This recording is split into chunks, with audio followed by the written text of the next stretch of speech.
The story of John Wick may have ended, but we do not know much about him.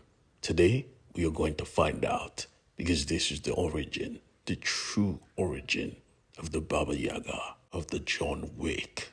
Welcome to my YouTube channel, and if you're not part of the family, please hit the subscribe button and the notification button because I drop a video every single day. Now, let us begin because our story starts out in El Paso, Texas. We see a man entering a diner and John Wick himself following this man into this diner. They were both looking to get a meal. The waiter looked at John and tried to take his order, but the gentleman ahead of him made a fuss. "Did you not see me come in here first? I need a steak. Get it done now." She looked at John and apologized, and John said, "It's fine. I could wait. I like the quiet." We find out quickly that John following this man was not an accident. This man was a mark. This man was his mission. He has a really good ear for detail because when he heard a name, Pecos, he knew he was on the right track. The waiter, however, interrupted his listening session by giving him his order. Apparently, it was very easy to just deliver pie. The steak, however, would take time.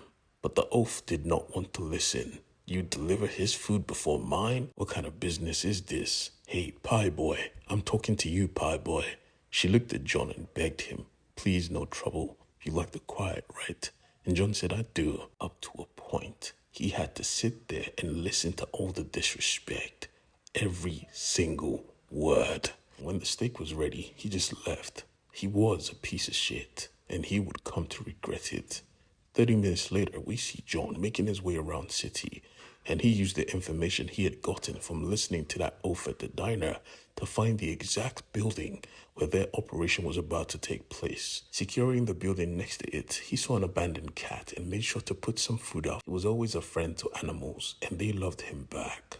He made his way around the city, and when nighttime came, he found a place to lay his head. The owner of the building recommended the down floor. This floor didn't have AC, but John didn't mind. He liked the quiet. As he stood there looking outside, we see a brief glance into his past. 12 years ago to be exact. He was a young man, a young thief, and he had just robbed 3 of the most notorious brothers ever known in his city. They called themselves the 3 Bills, and these guys were dangerous. I mean, when they couldn't catch John, they started to shoot.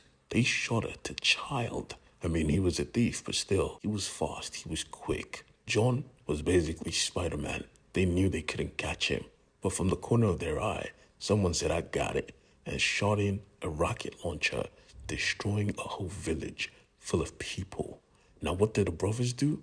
They laughed. Matter of fact, they rejoiced. People were dying. Houses were getting burnt, but they didn't care. All they cared about were witnesses. They had to drop each and every person they saw alive because they knew if one person lived, they would be marked.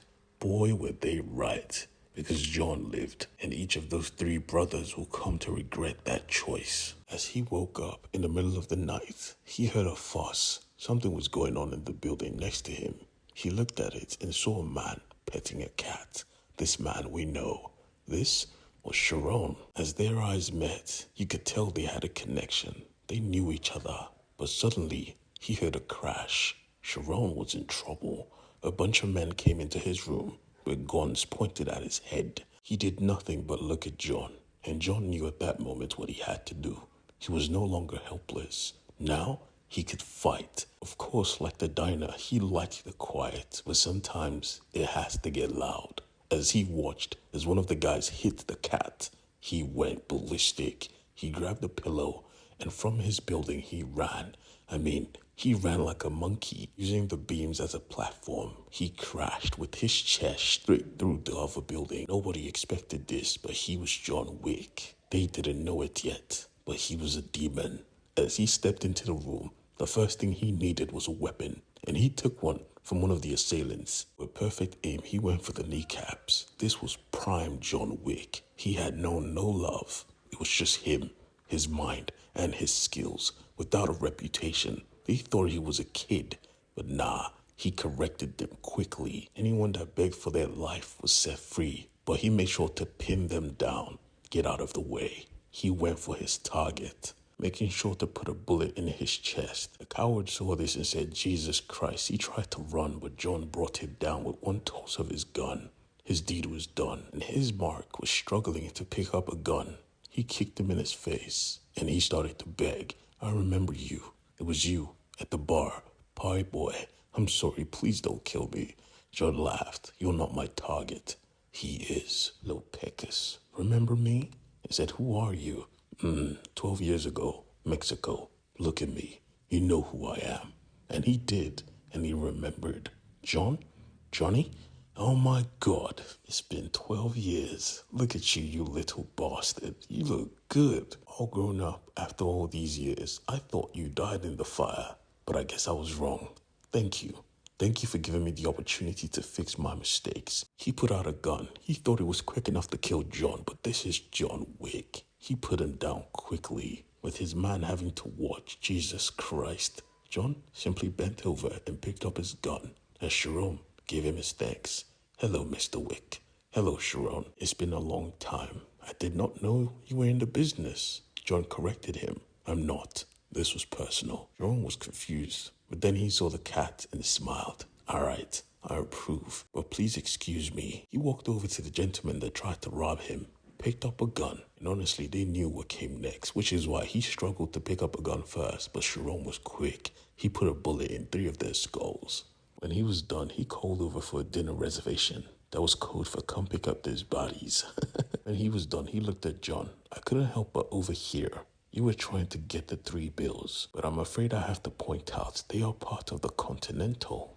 They are part of the table. They have resources you cannot even dream of. It will be hard for you to get to them. Now, I would be able to introduce you to the business, into the table, now that you're an adult. But you have to learn the rules, and you have to obey them. Later that night, we see the cleaners had arrived, and Sharon stepped out. The cops came, and he just whipped out a coin, and he exchanged it. The table was wide. Even in El Paso, Texas, they were everywhere. The cop just looked at him and said, hello, Sharon. Did you have a good night? He said, of course. I'd like to introduce you to my friend, Mr. Wick. And the cop said, hello. But this was a mistake. You shouldn't have said John Wick's name, because someone was listening, and she made sure to report to her boss everything that just happened tonight. And the boss was not happy. A bunch of her men were just killed by one unnamed individual, a freelancer. This is unacceptable. Ladies and gentlemen, there is a freelancer in town who does not know the way of things. Who wants to help me kill Mr. John Wick? Oh, was she wrong? She does not know who she's messing with, because this is the birth of a legend. This is the birth of John Wick, Baba Yaga.